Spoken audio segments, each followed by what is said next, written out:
Hello and welcome back to the Tower Sports Advising Podcast. Today's special guest is Joe Consolmagno, assistant baseball coach at UMass-Lowell. What's up, Zach? How you doing?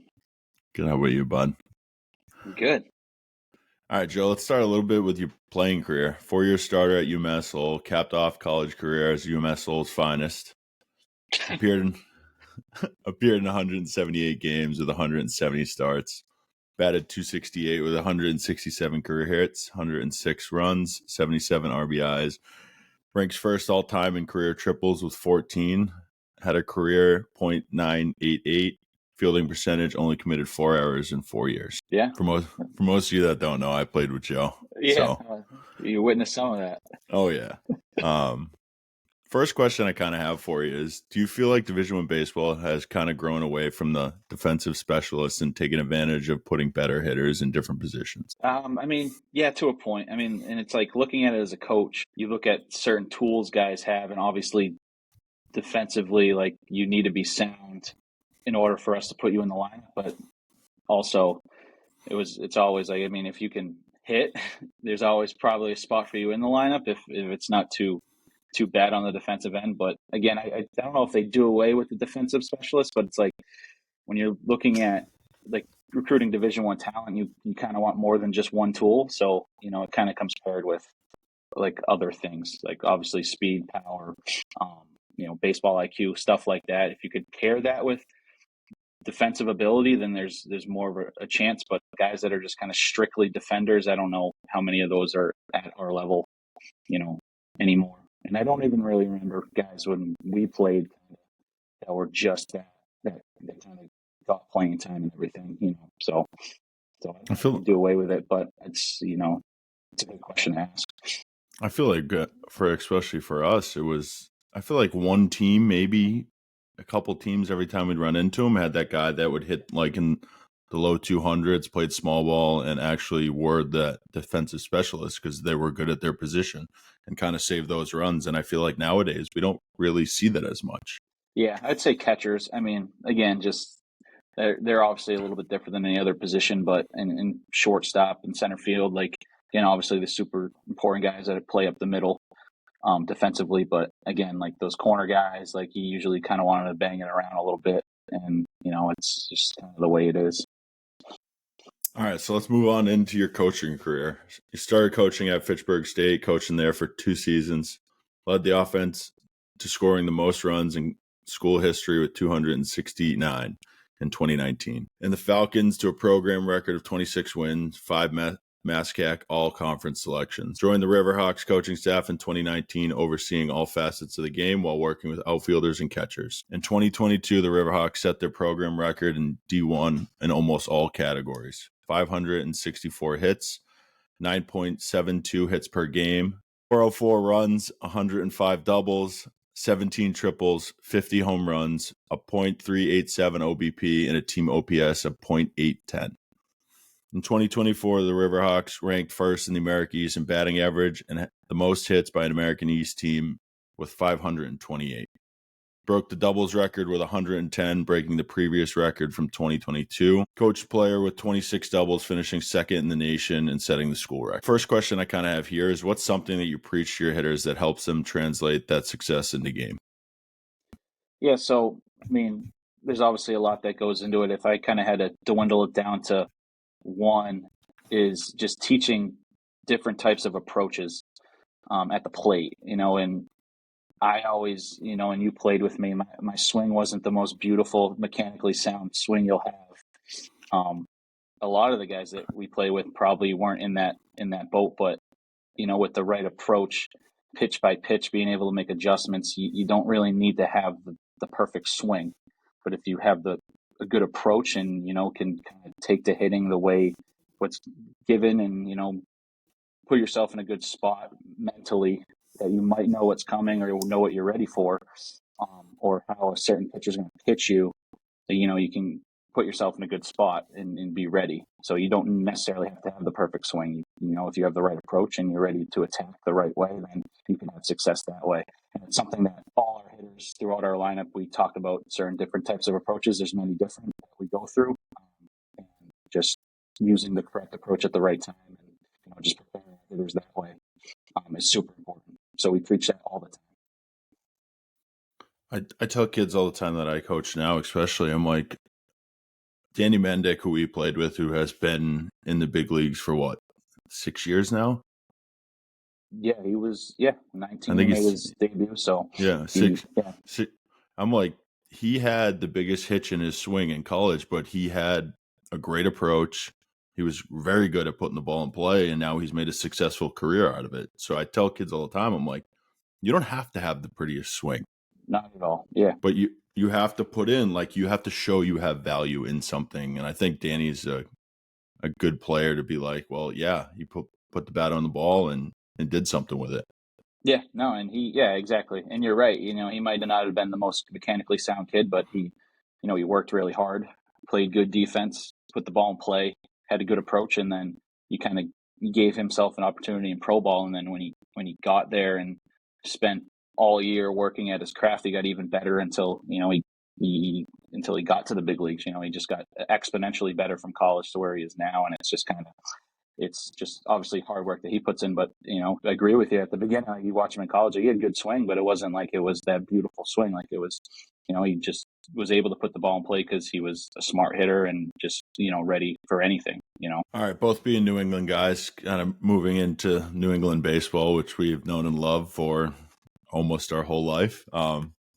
After looking at your guys' roster, almost 90% of the roster is built off of New England guys. What do you specifically like about recruiting New England guys? Yeah, I mean, we're going to play majority of our season back up in the cold, and early mid-March, early April, it's still in the low 50s, maybe even in the 40s, and kids in this area are already equipped to do that. And it's in this area, the type of player that you look for, the blue collar, hardworking, just ready to go in any atmosphere. Like that's kind of what we look for. So again, it's just the certain crop of kid from this area that is just ready to play baseball in this area. And I know, even kids from this area that go to other schools, down south or out west. Again, like you ask their coaches, they describe a certain type of kid in this area a different way than they would from kids out in other areas, for sure. For somebody that doesn't know the campus very well, what do you guys have that benefits your success during the winter months on campus that you guys use for practices when the temperature doesn't allow you to get on the field? Yeah, so we have an indoor hitting facility over on one of our campuses. And, we're in there a majority of the time. We get back mid-January, and then we're in there until we leave for our first trip, which was February 14th this year. So we're gone the February 12th. We're practicing from when they come back there until we leave, and it's indoors. It's 3 full cages. We'll do our live ABs in there. We'll get our full team in there, 35 guys, and, we can do a whole lot. If, it's not the biggest space, it's not a bubble, but, it's enough room to do what we need to do to get prepared.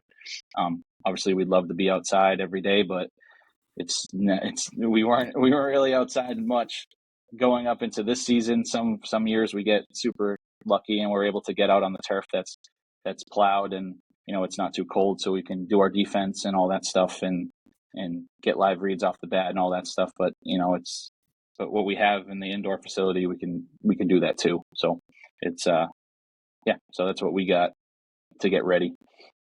I think about it when we played there too. We had, what was it, Costello? You had the little gym. We had the Ox gym. I always tell my players, and we from when we played, especially if you came back and kind of just walked around, campus it looks way different than back in 2015, 2014. Yeah. And it's, I tell my players, like, we used to practice in a basketball gym with one cage, and now, that area that we used to practice in is now a student lounge just for athletes with like a refueling station and ping pong tables and TVs. Like, I bring recruits around and I stand in the student lounge, and I was like, when I played here, this used to be where I used to take ground balls. Like, this is where, this is where I used to hit. The hitting cage is now a film room. It's like, and then you bring some of the alumni back that like we've played with, like they walk around like, wow, this is a lot different. So yeah, that's just the way it was. But we still got prepared in that gym like any other that's just, you put the hard work in and you're ready to go. You'll be prepared. Moving on a little bit into recruiting. This is kind of a two-part question for pitchers and hitters. What do you look for in a recruit when you're going to see them play an event, hitters and pitchers? Is there something for both that stands out for you? Yeah, I mean, it just kind of going back on what we talked about a little while ago. You look for the tools, and you can see, you see multiple tools. Like with hitters, again, you get guys' times up the line. You kind of see their bat to ball skills. You would just watch a game, you can see pretty much every aspect of it. And if you watch them a couple times, you kind of get a good feel of what the kid can do. So it just, any one of those tools that we need a baseball player to have will stand out. So, I mean, we're looking for all those. And then with pitchers, again, obviously, you got to command the zone, and, you got to have, some velocity, or one of your pitches needs to do something different than other guys that you watch. Some guys will just stand out when you watch them. Mechanically, I don't really deal with the pitchers, but I mean, I'll take video of any pitcher that I like and send it over to our pitching coach and our head coach, and, hey, what do you guys think? We're not just we can still recruit off of projectability. Maybe the stuff's not there right now, but we see something on the road, or when they come to camp, off our TrackMan, the numbers, stuff that we might see some projectability, and it doesn't need to be the guy that's throwing 91 right now. Like, we can project a guy to, get up to his stuff for when he gets here, and, we're recruiting guys as sophomores in high school and juniors in high school. And it's, a lot of jumps are made as when they're already committed and seniors in high school, so it's just trying to be able to pick those kids out and, and just try to make the most out of, what we see out of a kid. I feel like a good point too there is that jump. And I feel like you see kids jumping around and committing to 2 to 3 schools now, because it's like, I was 88 as a sophomore and now I'm 92 as a junior. And it's just trying to navigate in that thing of like, all right, well, I really had my heart set on this school, but now they get another opportunity, and then the portal doesn't help anything with that either. Yeah, no, it's just, the kind of the new wave of baseball, and, the portal gives the kids an avenue to, if they're not playing, they can go, gives them immediate time to go somewhere else. So you don't have to wait a year anymore.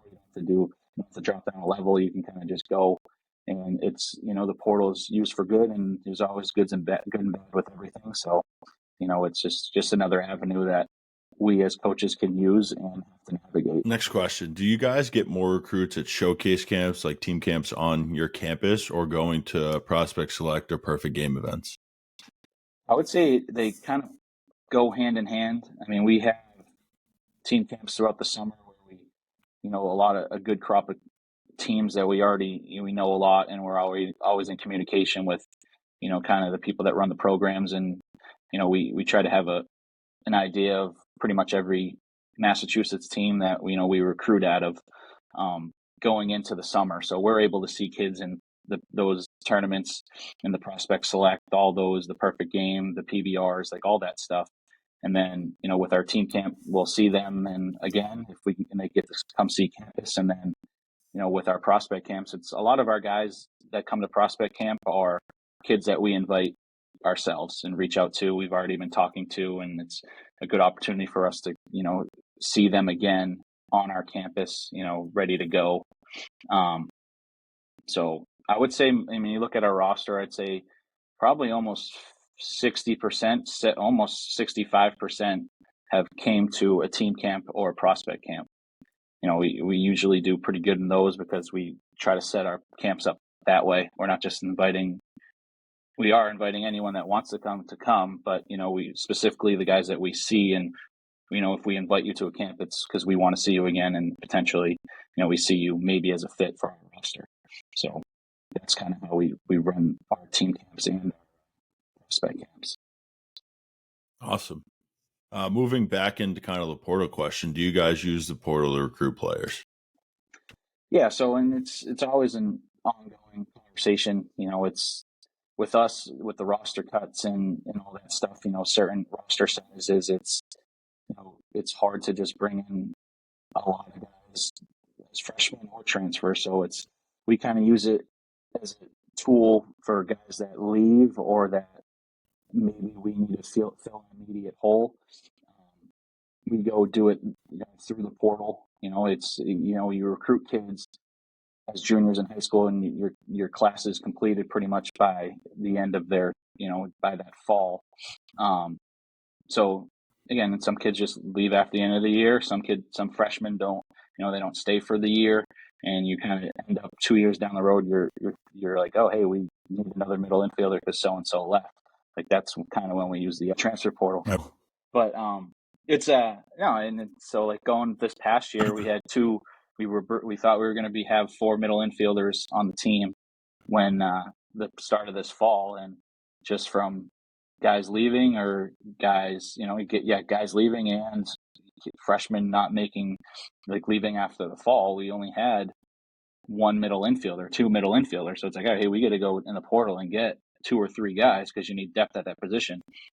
We don't really use the portal as like, hey, we have 6 outfielders and we know a guy that's in the portal. We're just going to go get him to have 7. Like, we try to stay true to our 4-year guys that stay, because again, if they make that jump like you talk about, and we try to do right by our guys, like they would want to stay, and because we try to teach loyalty and all that stuff. So the way we use it is just kind of in that aspect of just filling immediate needs, and if guys leave, we can replace them that way. I feel like a good point too of what you just said there is the value in the 4-year kid. I feel like some programs are trying to sell it on like, here, come here for 2 and you'll end up here. Like there's value in still having that 4-year kid that's buying into the process that you're giving them. Yeah, and it's always going to be a mix and match of transfers in 4 years, but I would say, if you're able to retain your 4 years that have made impacts, then it shows kind of how good the culture is in your program, and it's a sell to recruits, whereas like, hey, we don't just bring in 1 million transfers, and we don't just bring in 1 million guys and then cut them after the fall. Like we're not about that. We're gonna, if we give you a roster spot or a scholarship, it's good for 4 years unless something else happens. But it's we're gonna stay good on our word. And kids and parents, if you're being recruited by multiple schools, that might be the final decision. If you're recruiting up against a school that you can either or, you see the pros and the cons and you weigh it out. Like that might be the ultimate decision: is, hey, this school doesn't bring in 1 million transfers and 1 million freshmen and cut guys. They stay true to it, and they choose us over a different school. That's it's kind of the way that we try to go about it. I feel like a good point too there is trusting the coach. I feel like for you, I've known you long enough that you're going to tell somebody the honest truth. You say, hey, development's here. We got to get here, or whatever it may be. I feel like a lot of it going into the transfer portal now is kids aren't trusting that coach, or, hey, I'm a high school junior. Like I tell our kids all the time, I'm like, did you have a full conversation, lay it all out on the line with that coach of like, hey, this is where it is, and he gave you that feedback of this is where you are? I feel like a lot of kids aren't asking for that feedback of like, this is development that you're at right now, and this is where we need you to be. Yeah, no, it's especially with our guys, I think we have a good relationship with all of our guys that we can have that certain conversation with pretty much any of them. So it's just being that type of coach that can have that relationship with your players is something that I think is super important. And you always kind of need that transparency between player and coach and player. And, it's some of those conversations might not be the most comfortable for guys, but, you're adults now, and you take care of yourself. You're away from home. It grows you as a man. Like you be able to have those tough conversations. So, it's good for some guys for that, to have that. Last question about recruiting. What's the best advice you'd give to a high school athlete trying to play college baseball at the current moment? There's different ways to answer that question. I would say, you need the grades, number one, you need to be a good teammate, because there's 2 things that will stop, us from recruiting you right away. And it's if you don't have the grades to get into the school, that's very easy to, that's crossed off the list there because we can't do anything for you on that aspect. And if we get bad recommendation that you're, selfish or you're not a good teammate or you get in trouble off the field, that's something that, is super important to every school, I would assume. But, it's those are two things that you can control, that you need to control to be able to play college baseball anywhere too. It's not just the Division I level. It's everywhere. So yeah, I mean, you got to keep up with your grades and you got to be a good teammate. That's bar none. You have to do it. I think a big point there, what you just said too, and I say it to parents all the time. I'm like, you do not understand who these coaches are friends with. I go, if you say something or put something online or whatever, like you said, you may get in trouble. Those coaches talk. Coaches are friends with other coaches. So if you're talking to one school, the other school is most likely going to find out, especially in New England, Yeah, right or wrong. yeah, definitely. Yeah. And, as coaches, it's our job to do our due diligence on guys. And, it's, if you want to build a good culture, you need the right guys to do that. And, that's part of our job is to, for offering a kid anything, it's, you should know a lot about him, and make sure he's the right fit. Because, it doesn't take too many guys to, spoil the bunch if there's a handful of them. So it's, you're trying to put your culture and your program in a good spot. You need the right guys. So that's just the way it goes. So going back to the D1 roster cuts, do you think personally that the D1 roster cuts are going to help out D1 baseball? Yeah, I mean, to a point. I mean, so with the way that it is now, and if the Division I schools are opting in, I would say a lot of the Power 4 schools are still going to be able to, get the guys that they want in the transfer portal and at a high school. Obviously, they're going to be capped at 34. So, the 35th, 36th, 37th guy on, the Power 4 school might have to go to a different school. And I think it might have a little of a trickle down effect to the mid-major level where guys that would normally be on a Power 4 roster, now that spot's not there for them. So now they're maybe going down to the mid-major level. And, it might help out schools like us and our area, where we would have a chance at talent that we normally wouldn't. And then it's probably the same thing for Division I guys for Division II and Division III. They can also get the trickle down, and it might enhance the level of talent that's at our level and the levels below us. I think a key point too of kind of what you just said there too is kids aren't going to realize like, hey, I have to redshirt this year. Some schools might say, hey, you got to go because that 34th guy, 33rd guy might need to help them on the mound or at the plate. We don't know moving forward. And I think a lot of that is kind of that gray area now of like, your destiny isn't certain here of like, all right, you got hurt and you're not going to help us. You might have to go play a year at D3 and then come back. Yeah. Because you're going to need every guy on that roster.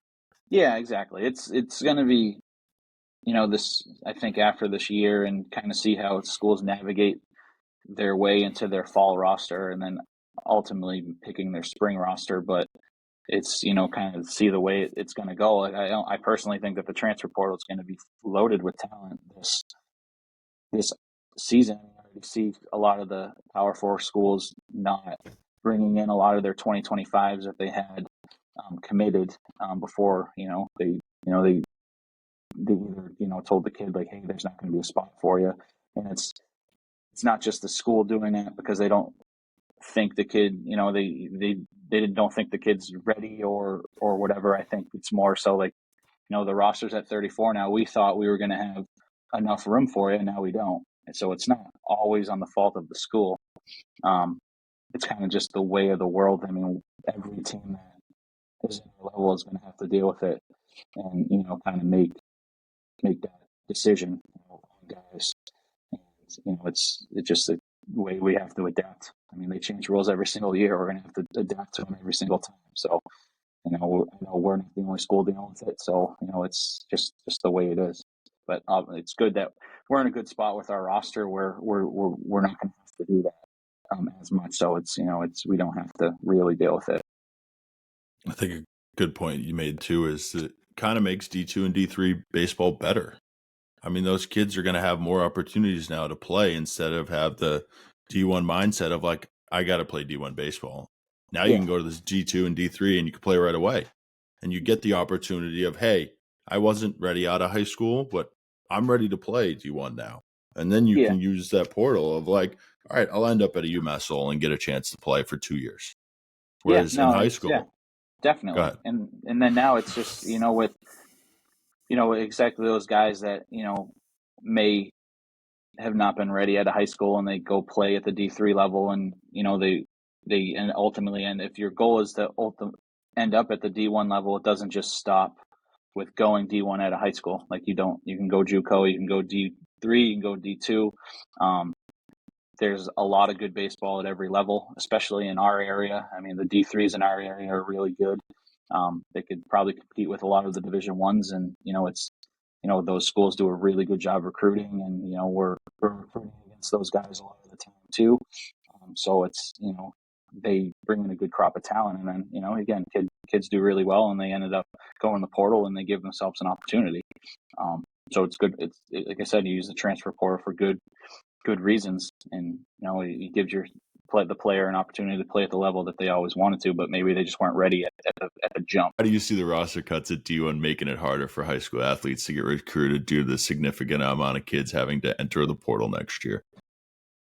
Yeah, I think what really it affected the kids that were already committed and going to be signing their national letter of intent in November. The kids that had to, the schools had to make the decision to not have that scholarship. The 2025s in high school really got impacted. But I think going forward, I think the roster sizes will probably stay the same for a while, I would assume, and schools will be able to kind of navigate that. But it just means that there's less room at Division One than there was before. So, for high school athletes, it's going to be difficult to navigate and play Division One baseball if there's less spots. Obviously, it's just a numbers game at that point. That being said, if you're good enough and ready, like there's obviously going to be a spot for you somewhere. But it just creates more competition with high school athletes, and then they're competing against transfer portal athletes and junior college athletes. So it's going to be harder for guys. So it's yeah, that's pretty much what it is at this point. Last question I got for you is camps. When do you guys usually host your recruiting camps, both team camps and prospect camps? So we'll host, just to start at the beginning of the fall, we'll host a fall camp, usually around like the Columbus Day weekend. We'll host one in January at our indoor facility. Then we'll play our spring season, and then usually July, August, we'll host some prospect camps at the field, and then throughout the end of July into the early August, we'll host team camps. So we'll have 8-9 teams come in and play games all day, go through a workout over the weekend, and it's those, like we talked about before, a lot of those camps are super important to us because we recruit out of them almost every time. We'll get a handful of guys that we have been looking at. So those camps are really key to us. So I tell recruits, like, if you want to play at UMass-Lowell, you should come to one of our camps so we can see you, and we take them super seriously. I think something like our other assistant did the math out, and I know I said the percentages before, but I think it's like 65% of our roster in the last 2 or 3 years came to camp. So that's how we treat them. I think a good point you make there, and I tell kids all the time, you can't see yourself on that campus if you've never been to it. And it doesn't matter what school you're looking at. If you've never been to the school, how do you know if it's not a fit for you? Because UMass-Lowell is broken up into 3 campuses, correct? Yeah. So you wouldn't even know that it's 3 campuses. You wouldn't even know the baseball field is on one campus and your class is on a totally different side of the campus. And all right, maybe I didn't want that massive school, but like that was something I really liked. And Lowell is a nice town. It's a city town. Can't City. remember. Yeah. City. The city of Lowell is very nice. The Mill City.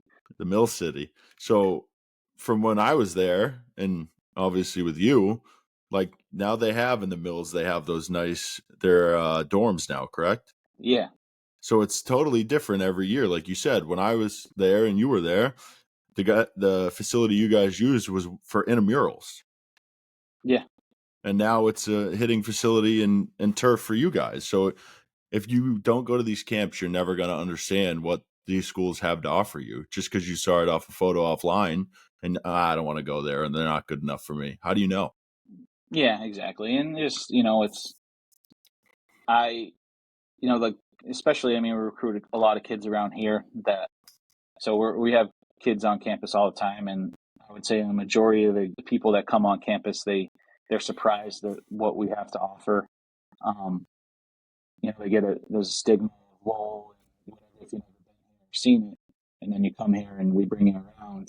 I've had countless number of parents and players say, wow, like, I didn't expect this. It's, you kind of hear things about certain spots and, they hear it and then they're like, wow, well, I'm surprised.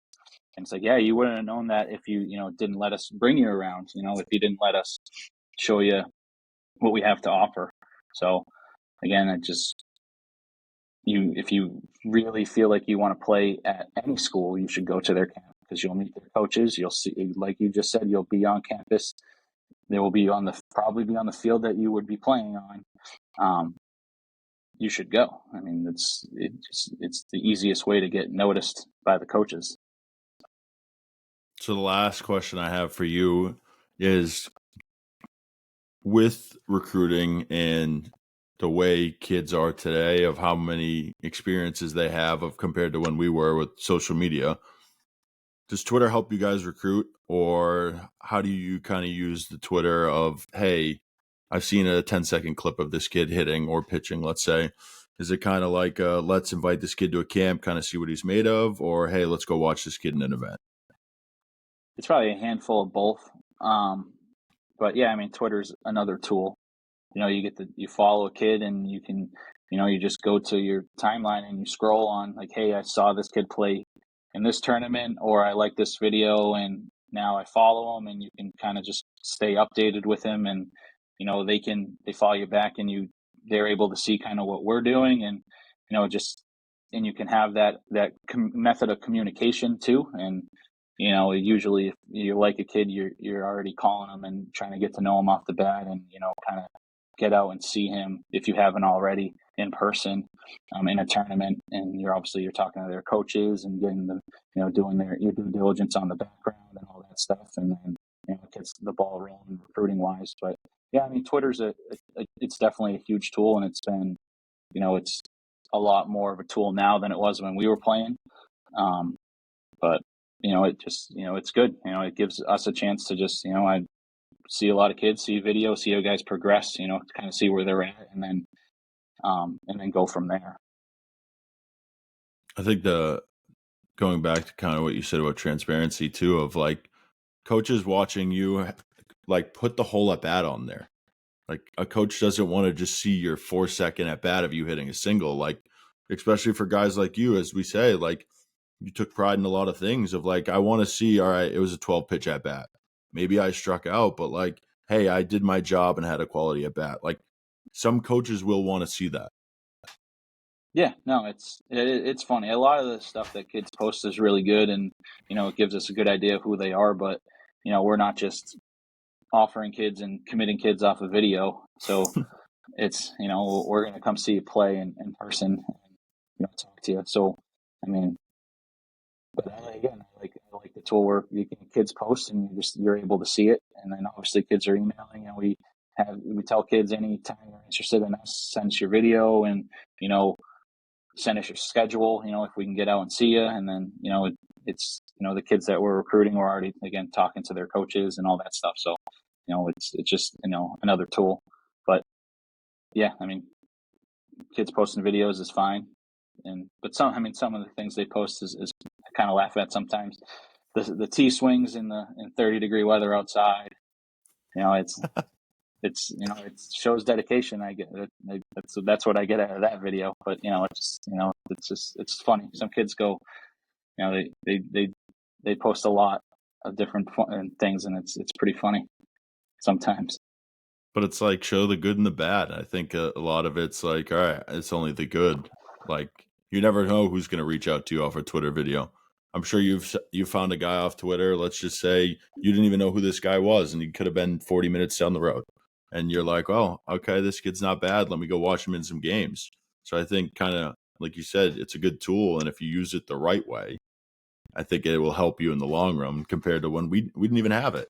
Twitter is brand new when we were in that last years of high school to the beginning of college. So it was like, definitely. think of 10 years ago what it is now. And I'm like, you guys get recruited off of this. Yeah. So again, definitely use it as a tool. It's just, it's way different now. I didn't go to any camps. I didn't post videos to Twitter. There's probably still MySpace that time. It's like that wasn't, just were on there. So it was, he played Legion baseball. He didn't even play travel baseball. He played Legion, and then you got recruited that way. So it's way different now. But it's kind of the lay of the land, and it's kids, they play travel ball, they get development. It's all really, really good stuff. So it's good. All right, Joe, that's all I have for you. I want to thank you for joining the pod today, and I wish you guys the best this year. Yeah, thanks for having me. I'm glad. I got to get back to my scouting reports for this weekend, and I'll be in my office for another 4 hours till practice. So I'm glad I could carve out some time to talk to you. Thanks.